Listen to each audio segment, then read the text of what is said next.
Hello friends, ನಮಸ್ಕಾರ. Patel computer YouTube ಚಾನಲ್ಗೆ ನಿಮ್ಮೆಲ್ಲರಿಗೂ ಹಾರ್ದಿಕ ಸ್ವಾಗತ.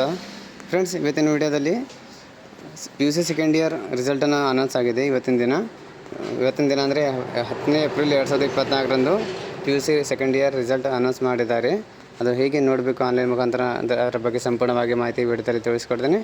ಮೊದಲಿಗೆ ನಮ್ಮ ಚಾನಲ್ಗೆ ನೋಡ್ತಾ ಇದ್ದರೆ ನಮ್ಮ ಚಾನಲ್ಗೆ ಸಬ್ಸ್ಕ್ರೈಬ್ ಆಗಿ ಹಾಗೂ ಪಕ್ಕದಲ್ಲಿರೋ ಬೆಲ್ ಬಟನನ್ನು ಆನ್ ಮಾಡಿಕೊಳ್ಳಿ. ಸೊ ಫ್ರೆಂಡ್ಸ್, ಇಲ್ಲಿ ಯಾವುದೇ ಒಂದು ರಿಸಲ್ಟನ್ನು ನೋಡಬೇಕಾದ್ರೆ ಫಸ್ಟ್ ಆಫ್ ಆಲ್ ನಾವು ಯಾವುದಾದ್ರೂ ಬ್ರೌಸರಲ್ಲಿ ಬಂದು ಇಲ್ಲಿ ರಿಸಲ್ಟ್ ಅಂತ ಸೆಲೆಕ್ಟ್ ಮಾಡ್ಕೋಬೇಕು. ರಿಸಲ್ಟ್ ಅಂತ ಸರ್ಚ್ ಮಾಡಿದ ಮೇಲೆ ಇಲ್ಲಿ ರಿಸಲ್ಟ್ಸ್.nic.in ಅಂತ ಬರುತ್ತೆ. ಅದ್ರ ಮೇಲೆ ಕ್ಲಿಕ್ ಮಾಡ್ಕೋಬೇಕು. ಸೊ ಫ್ರೆಂಡ್ಸ್, ಅದ್ರ ಮೇಲೆ ಕ್ಲಿಕ್ ಮಾಡಿದ ಮೇಲೆ ಫಸ್ಟ್ ಆಪ್ಷನಲ್ಲಿ ಬರುತ್ತೆ ಕರ್ನಾಟಕ ಎಕ್ಸಾಮಿನೇಷನ್ ರಿಸಲ್ಟ್ಸ್ 2024 ಅಂತ ಇದೆ. ಇದರಲ್ಲಿ ರಿಸಲ್ಟ್ಸ್ ಅಲ್ಲೇ ಸೈಟ್ ಬಂದಿರುತ್ತೆ. ಅದ್ರ ಮೇಲೆ ನಮಗೆ ಇಲ್ಲಿ ಕ್ಲಿಕ್ ಮಾಡ್ಕೋಬೇಕು. ಸೊ ಫ್ರೆಂಡ್ಸ್, ಇಲ್ಲಿ ನೋಡ್ಬೋದು ದ್ವಿತೀಯ PUC ವಾರ್ಷಿಕ ಪರೀಕ್ಷೆ ಫಲಿತಾಂಶ ಪ್ರಕಟಣೆ ಅಂತ ಇದೆ. ಅದ್ರ ಮೇಲೆ ಕ್ಲಿಕ್ ಮಾಡಿದರೆ ಇಲ್ಲಿ ಎಂಟರ್ ರಿಜಿಸ್ಟರ್ ನಂಬರ್ ಅಂತ ಕೇಳ್ತಾ ಇದೆ. ನಿಮ್ಮ ರಿಜಿಸ್ಟರ್ ನಂಬರನ್ನು ಇಲ್ಲಿ ಎಂಟ್ರಿ ಮಾಡಿ. ನಂತರ ಫ್ರೆಂಡ್ಸ್, ಇಲ್ಲಿ ಸೆಲೆಕ್ಟ್ ಸಬ್ಜೆಕ್ಟ್ ಅಂತ ಇದೆ.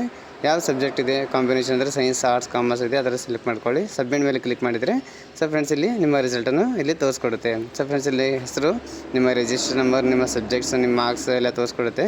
ಇಲ್ಲಿ ಮ್ಯಾಕ್ಸಿಮಮ್ ಮಾರ್ಕ್ಸ್ ಎಷ್ಟಿದೆ, ನೀವು ತೊಗೊಂಡಂಥ ಮಾರ್ಕ್ಸ್ ಎಷ್ಟು, ನೀವು ಫೈನಲ್ ರಿಸಲ್ಟ್ ಏನಿದೆ, ಫಸ್ಟ್ ಕ್ಲಾಸ್ ಐತೆ, ಸೆಕೆಂಡ್ ಕ್ಲಾಸ್ ಐತೆ, ಡಿಸ್ಟಿಂಕ್ಷನ್ ಇದೆ, ಎಲ್ಲ ತೋರಿಸ್ಕೊಡುತ್ತೆ. ಸೊ ಫ್ರೆಂಡ್ಸ್, ಈ ಥರ ನೀವು ಆನ್ಲೈನ್ ಮುಖಾಂತರ ಇಲ್ಲಿ ಈಸಿಯಾಗಿ ನೀವು ರಿಸಲ್ಟನ್ನು ನೋಡ್ಬೋದು. ಇಲ್ಲಿಂದ ಡೈರೆಕ್ಟ್ ಬೇಕಾದರೆ ನೀವು ಇಲ್ಲಿಂದ ಪ್ರಿಂಟನ್ನು ಬೇಕಾದರೆ ಪ್ರಿಂಟ್ ತೊಗೋಬೋದು. ಇಲ್ಲದಿದ್ದರೆ ನೀವು PDF ಬೇಕಾದ್ರೆ ಮಾಡ್ಕೋಬೋದಾಗಿದೆ. ಸೊ ಫ್ರೆಂಡ್ಸ್, ನಮ್ಮ ಮಾಹಿತಿ ನೀವು ಇಷ್ಟವಾದಲ್ಲಿ ನಮ್ಮ ವಿಡಿಯೋನ ಲೈಕ್ ಮಾಡಿ, ಫ್ರೆಂಡ್ಸ್ ಜೊತೆ ಶೇರ್ ಮಾಡಿ. ನಾನು ಮತ್ತೆ ಭೇಟಿ ಆಗುತ್ತೇನೆ ಮುಂದಿನ ವಿಡಿಯೋ ಜೊತೆಗೆ. ಅಲ್ಲಿವರೆಗೂ ನಮಸ್ಕಾರ, ಧನ್ಯವಾದಗಳು, ಶುಭ ದಿನ.